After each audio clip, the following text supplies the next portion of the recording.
nawr, dy bresyn o derdi, a ddolar di, a ddolar di. Yma nawr, yn gweithio yn oli, a ddolar di, a ddolar di. Rwyt ti'n creu llwybrau, cadw ar unedau, gŵr y gweithio, golau y twyrgwr, fynyw, dyna pwy wyt ti. Rwyt ti'n creu llwybrau, cadw ar unedau, gŵr y gweithio, golau y twyrgwr, fynyw, dyna pwy wyt ti. Yma nawr, dy gyffyrddiad di, a ddolar di, a ddolar di. Yma nawr, iachau calonnau ni, a ddolar di, a ddolar di. Yma nawr, ti'n newid mywyd i, a ddolar di, a ddolar di. Yma nawr, yn pyr o'n nghalon fi, a ddolar di, a ddolar di. A rwyt ti'n creu llwybrau, cadw o ddinedau, gŵr y gwirthiau, golau yn twygwch, fynyw, dyna pwy wyt ti. Rwyt ti'n creu llwybrau, cadw o ddinedau, gŵr y gwirthiau, golau yn twygwch, fynyw, dyna pwy wyt ti. Dyna pwy wyt ti. Dyna pwy wyt ti. Dyna pwy wyt ti. Dyna pwy wyt ti. Dyna pwy wyt ti. Dyna pwy wyt ti. Dyna pwy wyt ti. Dyna pwy wyt ti. Yeah.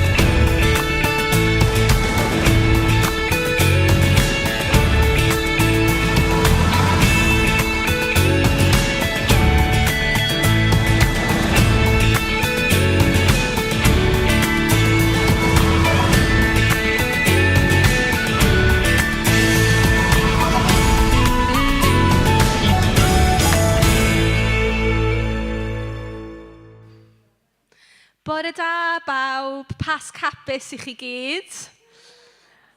Croeso cynnes i Gersalem ar fore Sul y Pasg, a mae'n fore mor dda. Da ni'n dathlu atgyfodiad Iesu Grist, ein gwaredwr a'n Duw ni, y Duw byw. Mae e'n rhydd o'r bedd, mae e wedi gyfodi. Halleluia.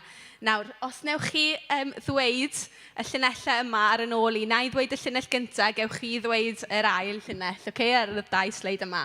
Crist a gyfododd. Crist a gyfododd. Halleluia. Yn uwch. Halleluia. Halleluia. Ie. O, diolch arglwydd bod gyda ni gymaint i ddathlu bore yma, gymaint i lawenhau arno bod Iesu'n fyw. Iawn, dwi eisiau gwneud y darlleniad gyntaf bore yma. Dwi'n ei ddarllen o Efengyl Iowan. Iowan 20. Yn gynnar iawn ar y bore Sul, a hithau'n dal yn dywyll, dyma Mair Magdalen yn mynd at y bedd a darganfod fod y garreg fawr oedd ar geg y bedd wedi symud. Felly dyma hi'n rhedeg at Seimon Pedr a'r disgybl arall yr un oedd Iesu'n ei garu, a dweud wrthyn nhw, maen nhw wedi cymryd yr arglwydd allan o'r bedd, a dyn ni ddim yn gwybod ble maen nhw wedi roi e. Felly dyma Pedr a'r disgybl arall yn mynd allan i fynd at y bedd. Rhedodd y ddau gyda'i gilydd, ond dyma'r disgybl arall yn rhedeg yn gynt na Pedr a chyrraedd yno o'i flaen. Plygodd i edrych mewn i'r bedd a gweld y stripedi o liain yn gorwedd yno. Ond aeth e ddim i mewn. Yna, dyma Simon Pedr yn cyrraedd ar ei ôl ac yn mynd yn syth i mewn i'r bedd. Gwelodd ynta'r stribedi o liain yn gorwedd yno. Gwelodd hefyd y cadach oedd wedi bod am wyneb Iesu, ond roedd hwnnw wedi blygu a'i osod o'r neilltu ar wahân i'r stribedi lliain. Yna, yn y diwedd, dyma'r disgybl arall oedd wedi cyrraedd y bedd gyntaf yn mynd i mewn hefyd. Pan welodd e'r cwbl, credodd. Doedden nhw ddim eto wedi deall fod yr ysgrifau sanctaidd yn dweud fod rhaid i Iesu ddod yn ôl yn fyw. Felly dyna'r hanes sy gyda ni o Efengyl Iowan, pan aeth y disgyblion a Mair Magdalen at y bedd, roedd y bedd yn wag. Mae'n rhaid bod hynna wedi bod yn gymaint o foment iddyn nhw ar ôl siom, ar ôl tristwch Gwener y Groglith, a gweld Iesu'n cael ei groesoelio, ei ddienyddio yn y fath mwy acreulon a phoenus, a nhw'n meddwl bod gobaith ar ben, bod i achubwr nhw wedi marw. Ond yna, bore dydd Sul, maen nhw'n mynd at y bedd a dydy o ddim yna. A mae'r gobaith yna'n wir i ni hefyd bore yma. Mae'r gobaith yna, mae Iesu'n fyw i ni, mae Iesu'n fyw heddiw. Felly, dyn ni eisiau clodfori enw fe bore yma, dyn ni eisiau canmol i enw fe, achos mae e'n fyw, mae e'n teyrnasu drosto ni. Achos bod e wedi cyfodi wrth y meirw, mae e'n cynnig y rhyddid i ni, mae'n cynnig bywyd newydd i ni, a dyn ni'n gallu derbyn y gwahoddiad yna oddi wrtho fe bore yma. Felly, na i gwahodd chi godi ar eich traed, i ni ganu a dathlu atgyfodiad Iesu gyda'n gilydd.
Lloer yn byd, yr hael yn guddio'n glir, gwaredwr mawr y byd yn farw. Yn gelau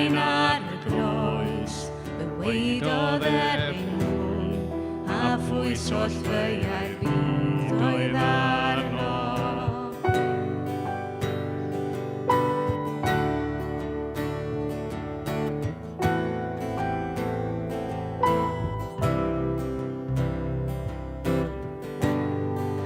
Yn ildio enau dydd, gwmni tad a neb, roedd anwyl fab ein diw mewn tywyllwch. Mewn rhyfel yn y bydd, heriodd angau hun, a chwalwyd pob un grym yn ei fferm. Ysgrydodd ei hanlawr a gorwyd drws y bydd, a'i gariad berffaith ef yn ennill. Mae'r wolaeth wedi mynd, dan law y brenin byw, bydd angau wedi colli'r dydd, am bydd mae fyrch a fer ei gnaw, yn uchel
Amen, gewch chi eistedd.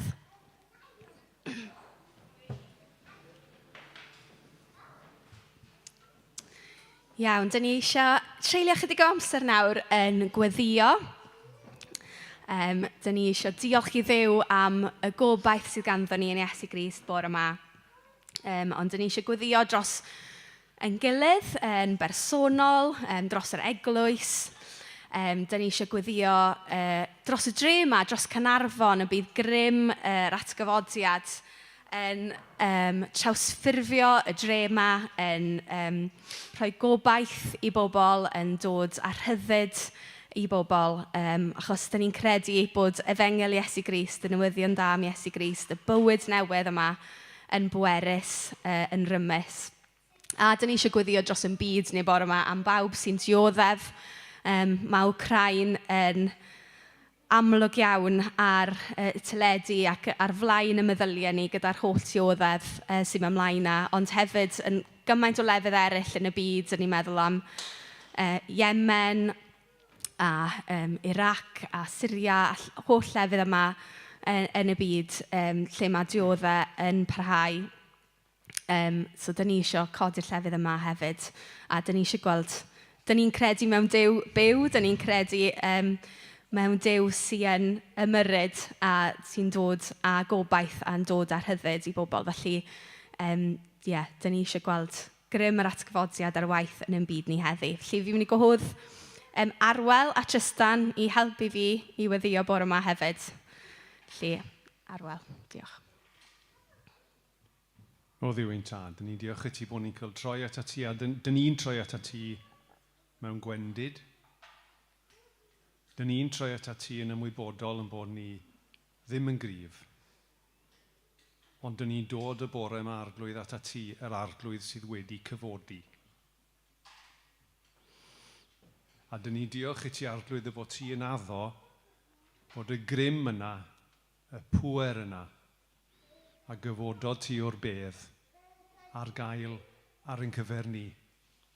Ar gael ar gyfer yn anghenion bach dyddiol ni, ar gael i roi gobaith i ni, ar gael i roi pwrpas i ni. Arglwydd ein gweddi ni bore yma yw byddwn ni yn profi y grym yna yn ein bywydau ni. Dyn ni ddim eisiau just stryglo ymlaen.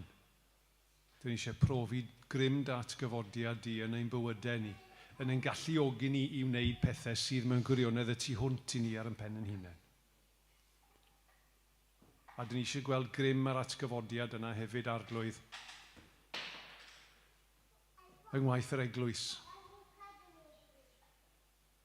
Y byddi di yn arglwydd atgyfodedig yn amlwg ym mhob rhan o'n gwaith ni, yn rheoli pob dim, yn arwain pob dim, yn nerthu pob dim.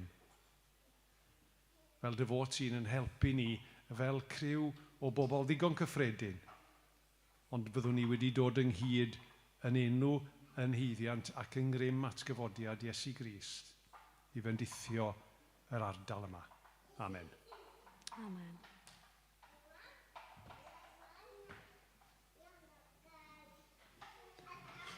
O Dduw Dad, da ni'n codi y lle bach yma, da ni'n galw'n Gaernarfon i chdi bore yma.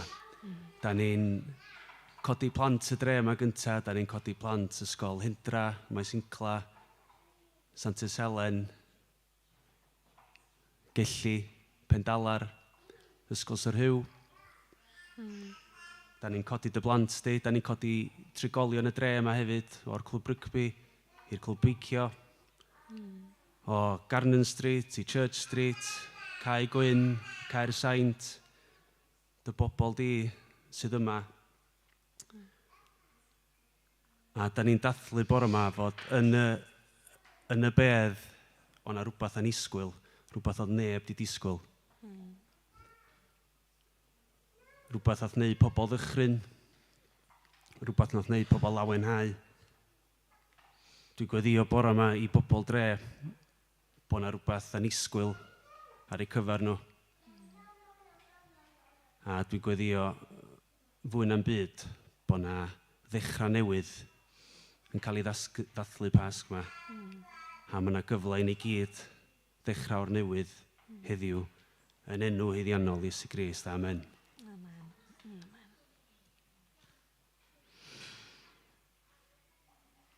O Dduw Dad, ni'n cyflwyno y byd yma i ti bore yma, sy'n edrych fel sa gymaint o drafferthion ar hyn o bryd, gymaint o heriau yn ein gwlad ni, heb sôn am weddill y byd arglwydd. Ond da ni'n gwybod dy fod ti'n yn dal ni yn dy law, ni'n gwybod dy fod ti'n sofran, dy fod ti'n ddew dros bopeth. Iesu, nes ti ddioddau mwyn ni, nes ti ddod fel brenin fydde'n dioddau, jyst mor wahanol i teyrnasodd y byd yma, ond drwy wneud yna ti di trechu pob anghyfiawnder, ti di trechu bob pechod. Felly, dyn ni arglwydd bore yma yn rhoi'r cyfan yn dy ddwylo di. Ni'n codi bobl yn yr Wcrain yn arbennig i ti arglwydd. Holl dioddau sy'n digwydd yna, i ni ti'n gallu uniaethu gyda hynna. Arglwydd, i ni'n gweddio bydde di'n ymyrryd, bydde di'n dod â heddwch, bydde di'n dod â rhyddid, bydde ti'n rhoi doethineb i arweinwyr, bydde ti'n dod â diwedd i'r holl drais, fel bod bobl yn gallu byw mewn heddwch. Arglwydd, dyn ni'n gweddio dros dy eglwysi di yn Wcrain, a bore yma, jyst ar Facebook, gweld eglwysi, dyn ni'n gwybod amdano'n dathlu'r atgyfodiad bore yma yn Kiev, a jyst mor anhygol oedd gweld hynna, bod nhw'n gallu dathlu bod ti'n fyw, gymaint y dioddau maen nhw'n gweld, gymaint y pryder a'r sefyllfa ofnadwy maen nhw ynddo. Oedd yn gymaint o fendith jyst i weld nhw'n dathlu dy atgyfodiad di a'n rhoi ffydd ynddo ti. A dyna dyn ni eisiau gwneud bore yma arglwydd. Dyn ni ddim yn deall beth sy'n mynd ymlaen, ond dyn ni'n rhoi ffydd ynddo ti. Dew holl y lluog sy'n chlaw pob peth.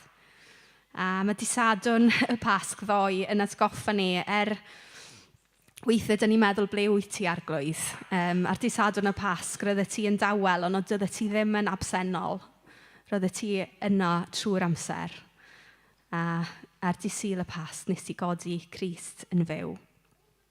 Felly, arglwydd, ni'n goeddio dros llefydd eraill yn y byd arglwydd, lle mae yna drais yn dal i barhau. A eto arglwydd, ni'n cyflwyno'r cyfan oll i ti ac yn gweddio am doethineb ac am ddiwedd i'r anghyfiawnder yma yn erbyn pobl. Tir dy gobaith bore yma arglwydd, gobaith yr atgyfodiad i bob gwlad, i bob cenedl, i bob iaith. Yn enw Iesu Grist. Amen. Iawn, dyn ni am ganu emyn. Emyn enwog iawn y Pasg. Mae'n mynd trwy hanes y Pasg. Sa'n gwybod sy'r plant yn cofio bydd yr hanes nathon ni gael wythnos diwetha am y Pasg. Neu darllen rhai o'r geiriau. Pennill cyntaf yn dweud, pan oedd Iesu dan yr hoelion yn ymfderoedd chwerw loes, torwyd beddrod i obeithion eirau annwyl wrth y groes. Oedd yna gymaint o dor calon pan oedd Iesu ar y groes yn meddwl bod cyfan di dod i ben. Mae'r ail bennill yn gweud, gyda sanctaidd wawr y bore, teithio'r gwragedd at y bedd. Clywyd yn sŵn ei camera, gwelyd tristwch yn ei gwedd. O'n nhw'n cerdded at y bedd na yn meddwl bod nhw'n mynd i dendio'r corff marw Iesu. Ond wyla seion mewn anobaith a'r gelynion yn cryfhau, gwely'r myrdd yn cilio y maith at allorau diwiau gau. Dyn ni'n gallu anobeithio weithiau, dyn ni'n gallu byw a cael yn llyncu yn hunain gan anobaith y byd yma. Ond mae neges yr emyn yma yw cododd Iesu. Oedd Iesu wedi codi o'r bedd, mae'r bedd yn wag bore yma. A dyn ni'n gallu rhoi yn gobaith ni gyd yn y gwirionedd yna, bod e'n dod ac adferiad, bod e'n dod a bywyd newydd i ni, bod e'n dod â byd newydd i ni, a bod e'n dod nôl i deyrnasu un diwrnod. Felly, codwn ni i ganu yr emyn gorfoleddus yma.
Wel, diolch fawr iawn i'r band am arwain i yn mawl bore yma.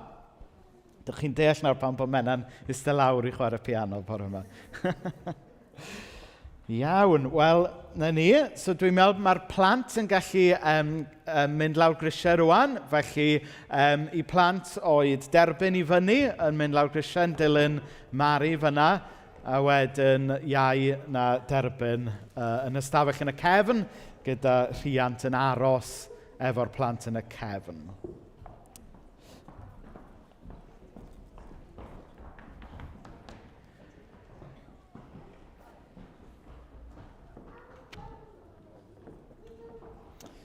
Na ni, so tra bod yr plant yn mynd allan a rhoi cyfle i rai o'r rhieni ddod nôl fyny, na i jyst mynd trwy rai cyhoeddiadau.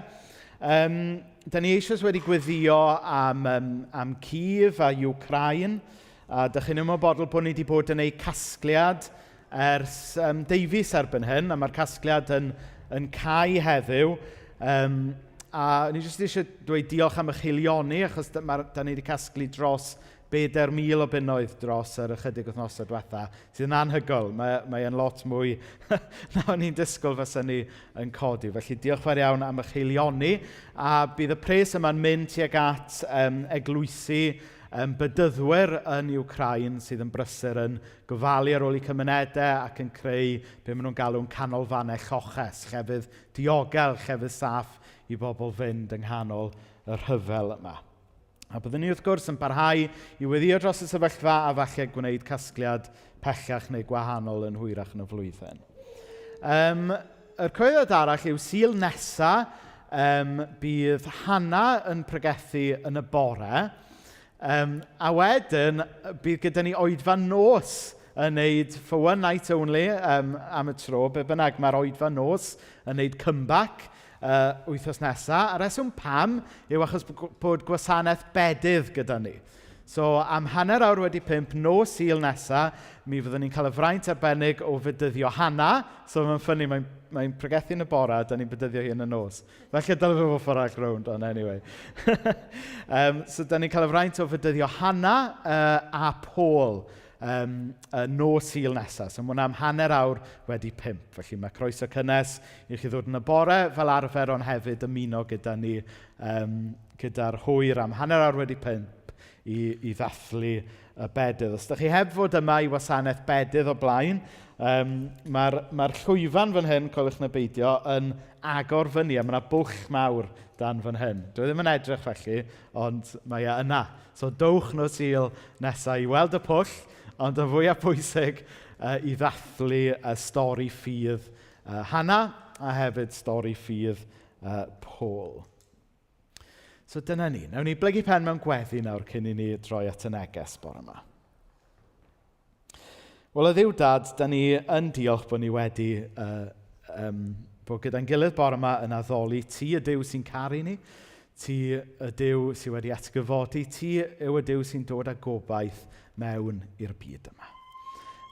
Bydd gyda ni felly dros y munudau nesaf wrth i ni fyfyrio mwy am hyn, a hefyd bendithiau'r plant lawr grisiau wrth bod nhw'n mwynhau amser gyda'i gilydd, ond hefyd amser efo ti.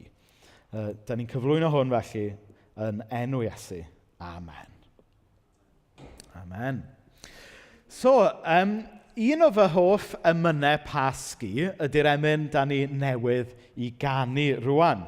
Emyn enwog Cefni Jones. Pan oedd Iesu dan yr hoelion. Mae'n emyn hyfryd iawn yn dydy.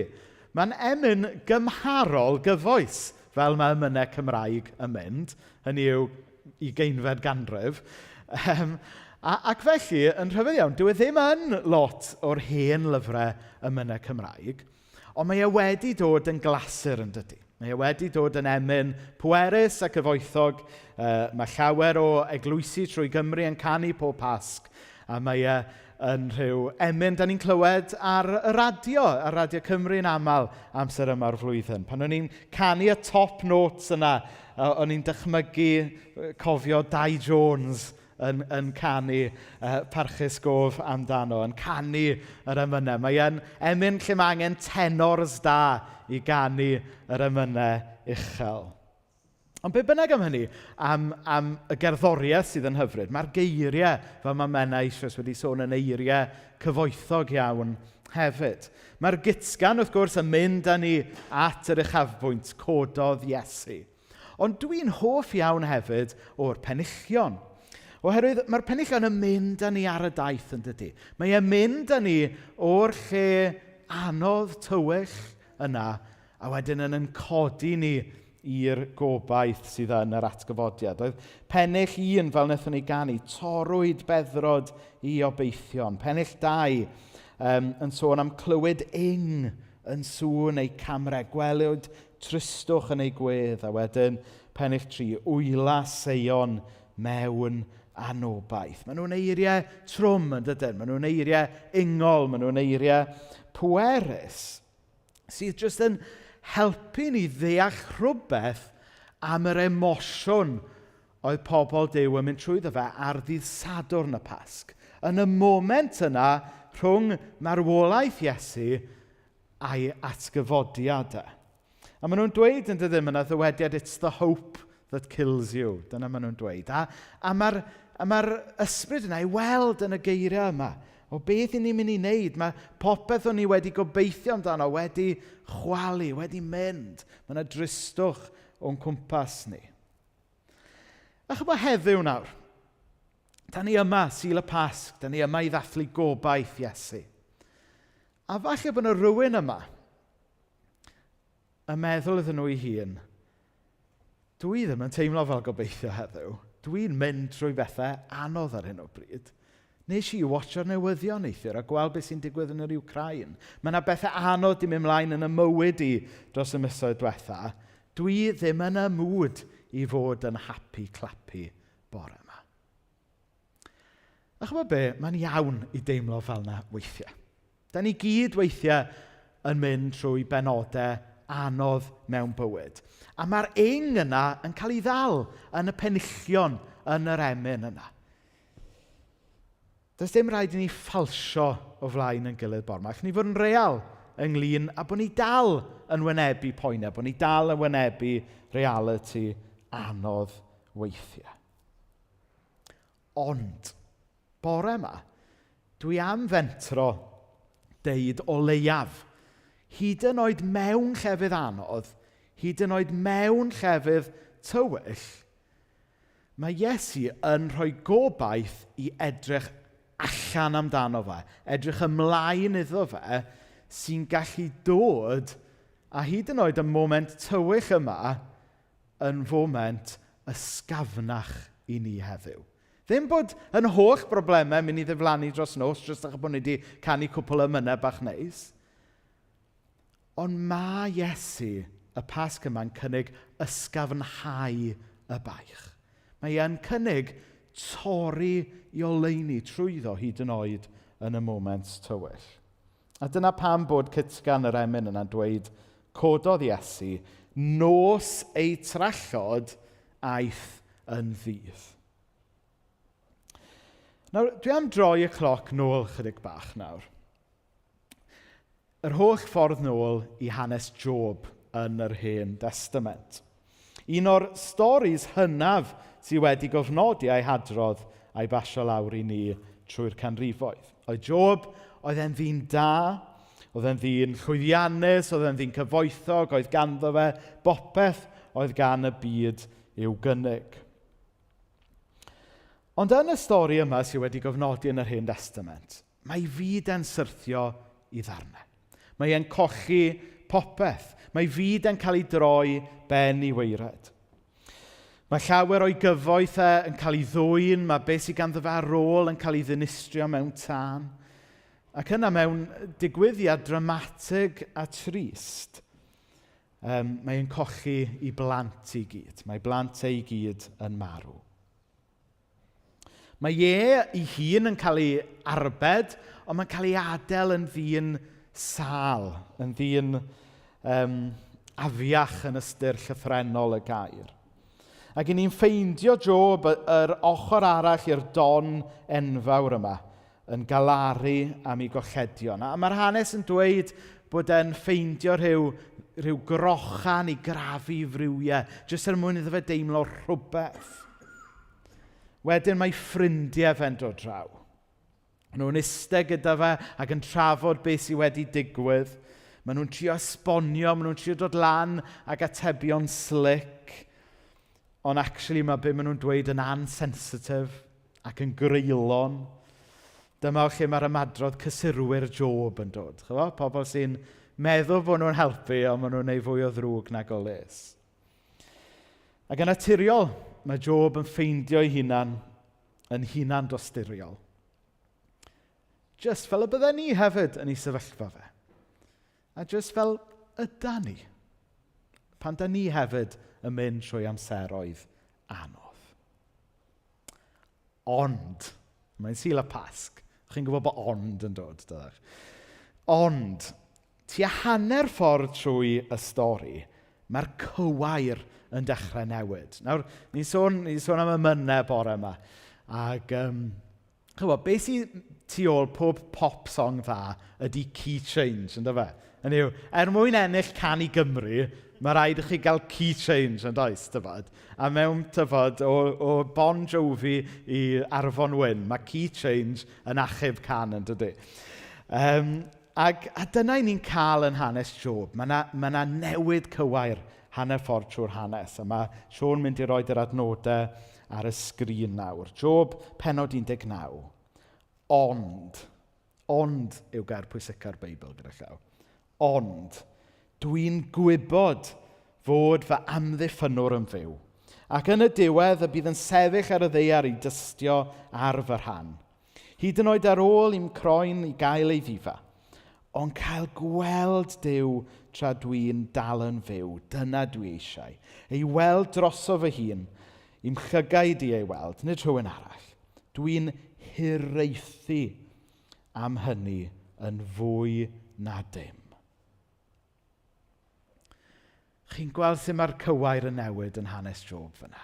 Mae yna emyn Cymraeg da arall gan Thomas Jones o Ddimbych. Mi o'n fod fy mhrynwr yn fyw, ac o'r hanes yma mae'r emyn yna'n dod. A mae Job yn neud y cyhoeddiad yma, nid ar ôl i'w holl broblemau sortio ei hunan allan. Dyw e ddim yn ffeindio'r ffydd newydd yma ar ôl rhoi i fywyd, hynny yw, ar ôl rhoi i fyd nôl ar ei draed, ond yn hytrach mae'n cyhoeddi'r geiriau yma o obaith pan oedd e dal ar y llawr. Hynny yw, mae e yn ffram o feddwl yn fwy na sefyllfa benodol, chi'n gwybod. Hynny yw, beth dwi'n trio deud yw, hyd yn oed os ydych chi bore yma mynd trwy amser anodd, hyd yn oed os oes yna dywyllwch real yn rhan o'ch profiad chi ar hyn o bryd, mae modd dewis peidio gadael i'r tywyllwch yna reoli naratif eich bywyd. Mae modd peidio cael eich diffinio yn ôl y tywyllwch yna, a heddiw mae modd dewis byw yng ngoleuni'r gobaith mae Iesu yn rhoi i ni. Mae Job fan hyn yn penderfynu credu gweitha i amgylchiadau. Pam? Oherwydd pwy ydy gwrthrych i ffydd e. Sef Duw, yn benodol mewn munud nawn ni weld pa berson o Dduw. A dyna'r gwahoddiad i ni gyd y Pasg yma. I ni ddweud efo Job, mi o'n fod fy mhrynwr yn fyw. Achos yn atgyfodiad Iesu, da ni'n cael sneak peek os hoffech chi o beth yw diwedd y stori. Da ni'n bobl gobeithiol bore yma oherwydd bod hi'n Sul y Pasg, ond mae yna dal pethau anodd yn digwydd o'n cwmpas ni ac yn bywydau ni. So pam bod ni'n bobl gobeithiol? Wel, achos yn atgyfodiad Iesu, bod ni wedi cael darlun, wedi cael sneak peek o sut fydd popeth pan fydd Duw wedi dod â popeth yn iawn. Tebyg i'r stori yna am bobl sydd yn watcho Match of the Day bod nhw'n gwybod beth ydy'r final score, chi'n gwybod. Mae e'n newid y perspectif yn dydy. Hyd yn oed os yw'ch tîm chi yn mynd un gôl tu ôl, chi ddim yn stresio, achos chi'n gwybod beth ydy'r sgôr terfynol. A dyna yw atgyfodiad Iesu. Da ni dal gyfo byw y bywyd yma da ni'n byw, a mae'r bywyd yma'n aml yn greulon. Ond oherwydd atgyfodiad Iesu, da ni'n gwybod be ydy'r sgôr terfynol. A mae stori Job yn gorffen gyda dechrau newydd. Mae Job yn dweud wrth Dduw yn y bennod olaf, ti'n iawn, dwi wedi siarad am bethau doeddwn ni ddim yn ei deall, pethau oedd tu hwnt i mi, pethau allwn ni moi dirnad. A wedyn mae'r hanes yn gorffen. Ar ôl i Job weddio dros ei ffrindiau. So mae'n ddiddorol, yn dydi? Mae'n gweddio dros ei ffrindiau. Chi'n cofio be nath ei ffrindiau fe'n gynt yn ei stori? Nath nhw wneud drwg iddo fe, nath nhw siarad yn wael amdano fe. So mae'n ddiddorol bod wedi ffeindio ffordd o faddau dros pobl sy'n gwneud drwg iddo fe. So mae hwnna yn y stori. Ar ôl i Job weddio dros ei ffrindiau, dyma'r arglwydd yn rhoi yn ôl iddo y cwbl oedd wedi gochi. Yn wir, rhoddodd yr arglwydd iddo ddwywaith cymaint ag o'r blaen. Mae Job, fel pawb arall, yn marw yn y diwedd, ond dyw e ddim yn marw cyn iddo fe gael blas a profiad o'r Duw oedd yn y busnes o roed popeth yn iawn. Dyw e ddim yn marw cyn credu a profi y gobaith bod ganddyn ni Dduw sydd yn adfer popeth ac wedi atgyfodi. Nawr, mae hwn yn hen stori. Ac yn amser Job, maen nhw'n meddwl bod Job yn un o'r hanesion hynaf sydd wedi gofnodi yn y Beibl. A tasau y Beibl, mewn chronological order, which dyw e ddim gyda llaw, sioc horror, ond os basa'r Beibl yn chronological order, maen nhw'n deud y fasa Job angen cael ei slotio yn fuan iawn yn Genesis. Mae'n hen hanes. Ac yn y cyfnod yna, oedd pobl yn trio neu synwyr o Dduw a bodolaeth ac yn y blaen. Dyma oedd y dyddiau gynt mae'r llythyr at yr Hebreaid yn sôn amdano. Ac yn y dyddiau gynt, oedd Duw yn siarad mewn llawer dull a llawer modd. Ond da ni yn gallu edrych ar hanes Job nawr yn ôl yn dydyn. A da ni'n holi a da ni'n gallu ateb, wel, pwy oedd yn sibrwd i enw trwy stori Job yn dawel yn y cefndir? Pwy oedd yr amddiffynwr, y prynwr, oedd Job yn siarad yn broffwydol amdano fe? Pwy oedd yn gweithio yn y dirgel yn stori Job? Pwy oedd yn rhoi cysur i Job bod ar y pryd ddim yn gwybod ei enw fe? A pwy tybed sy'n gweithio yn y dirgel yn eich bywydau chi? Pwy tybed sydd wedi'ch cadw chi rhag cochi ffydd yn llwyr? Pwy sydd wedi bod yn graig yna, falle heb i chi hyd yn oed sylwi? Wel, mae Hebreaid 1:1 yn dweutho ni. Yn y dyddiau olaf hyn, llefarodd wrthym ni mewn mab. Iesu sy'n sibrwd yn y cefndir yn stori Job. Iesu sy'n sibrwd yn y cefndir yn hanes yn bywydau ni. Yr un Duw oedd yn neud ei hun, yn y cysgodion yn hanes Job, ydy'r Duw gamodd allan o'r cysgod a cyfarfod Mair Magdalen ar y bore yna pan atgyfododd e. Yr un Iesu nath farw i ni gael byw, a Iesu sydd wedi atgyfodi fel blagur cyntaf y ddeiar a'r nefoedd newydd. Da ni mae'r tywydd yn od ar hyn o bryd, yn dydi? Mae fatha'n rili braf i'n diwrnod, a wedyn mae'n teimlo'n eiafol eto diwrnod wedyn. Da chi'n edrych allan trwy'r ffenest a mae'r haul yn tywynnu, da chi'n camu allan o'r tŷ heb gotw a mae'r gwynt yn oer. A mae hwnna'n rhyw ddelwedd dda o'r cyfnod da ni'n byw ynddo mewn termau cosmic, chybod. Oherwydd atgyfodiad Iesu, da ni'n gweld yr heulwen. Da ni'n gwybod fod gobaith yn y tir. Ond eto, da ni dal yn teimlo chills y byd yma, yn dydyn. Da ni dal yn mynd yn sâl.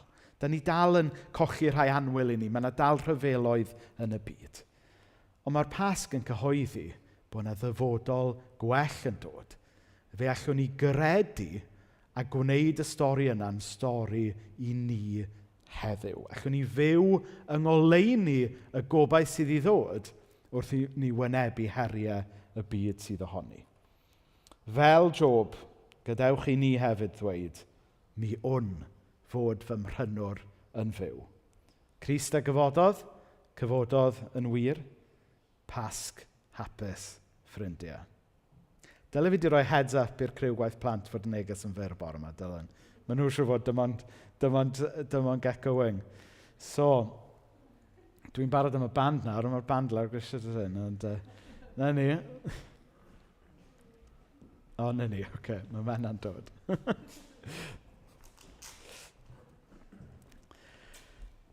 Ie. Na ni, Pasg hapus.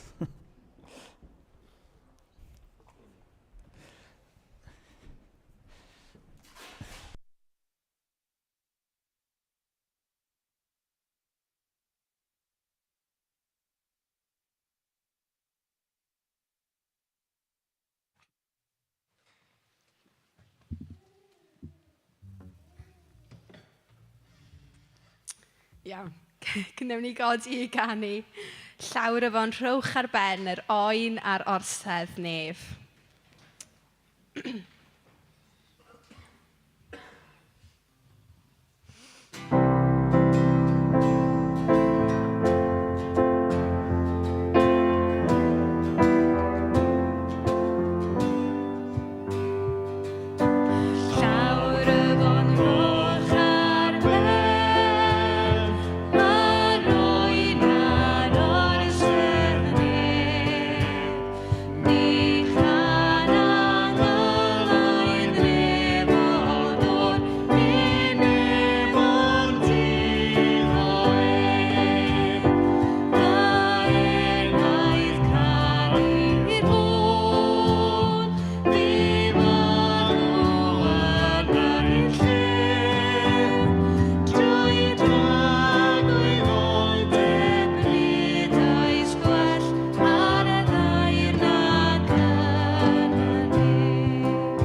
Gawn ni ddweud y bendith wrth ein gilydd.